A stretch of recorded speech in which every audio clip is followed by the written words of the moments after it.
Good evening, dear friends. Today we will learn the French Revolution Part 2.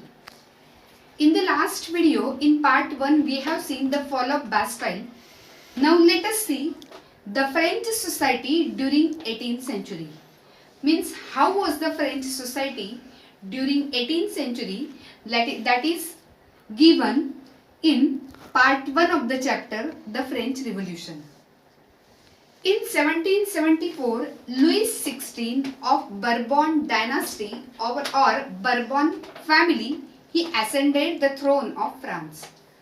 Just as we have titles Raja, Maharaja, so Louis is a title that was added before every king of France.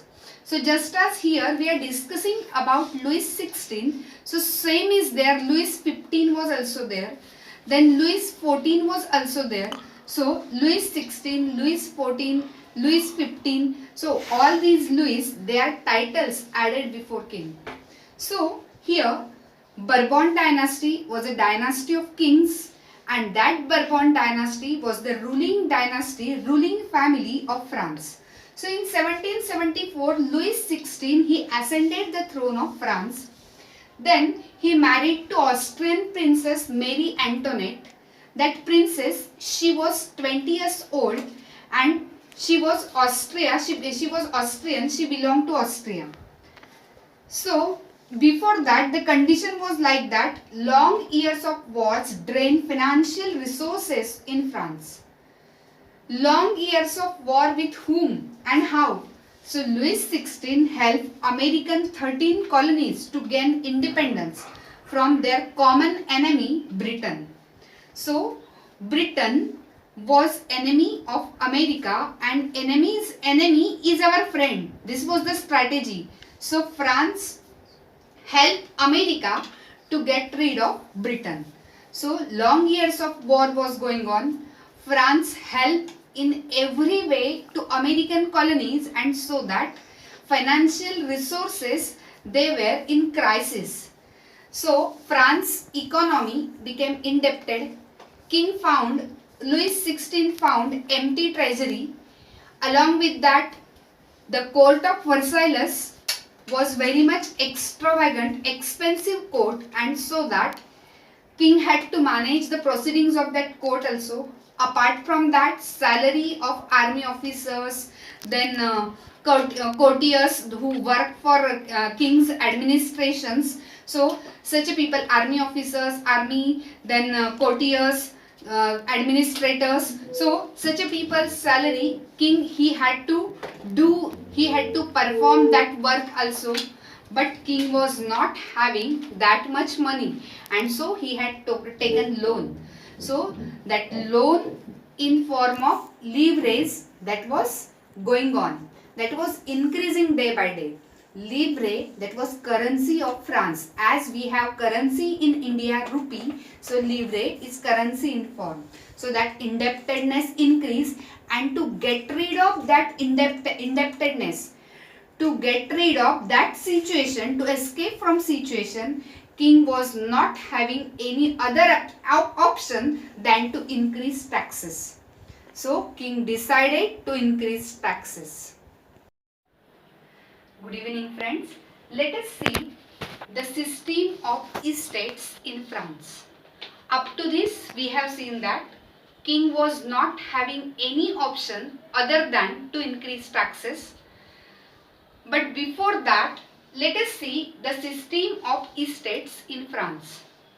See, in old regime, that is old France, was divided into 3 estates.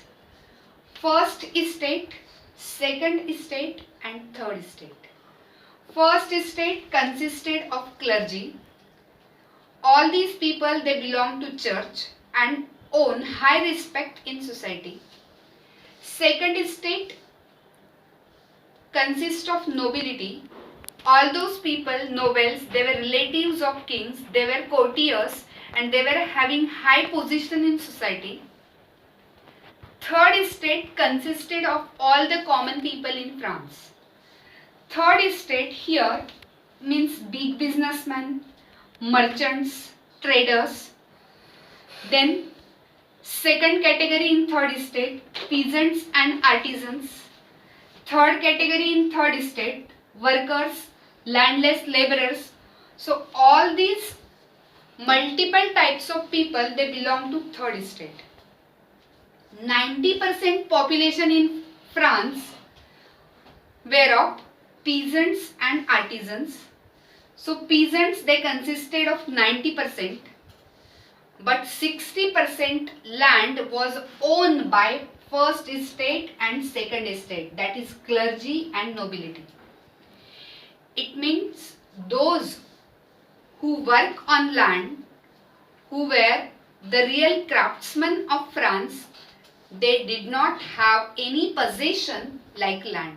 Some were landless laborer, only they used to grow crops on land, and by that way, that landless laborers, so they were surviving in old France. Then in old regime, certain taxes were there.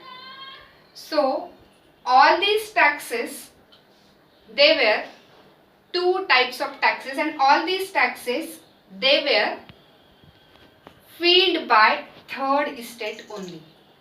According to special privileges, first estate and second estate, they were exempted from taxes. They were exempted, that is, they did not have to pay a single penny, a single rupee of tax to government or to church. There are two kinds of taxes in France. First tax is tithe and second tax is taille. Tithe is a tax taken by church. This tax consists of 1/10% of one's income. Suppose you are earning 3,000 rupees. So 1/10% of that income, that is 300 rupees, you have to pay to church as a tax. That is tithe. Taille is a direct tax taken by king for providing services to people. So all these taxes, they were filled by third estate only. First estate and second estate, because of their special privileges, although this section is wealthier section of France, but still these people did not pay any kind of tax. So burden of paying taxes was only on third estate. This question many a times asked in exam, what was the composition of estates in France, or what was the composition of society in old regime in France. So first estate, second estate, third estate, their contribution to taxes, and the people belong to first, second and third estate. You have to write this in the answer by drawing a small flow chart and then explaining it in the further part of answer. Thank you.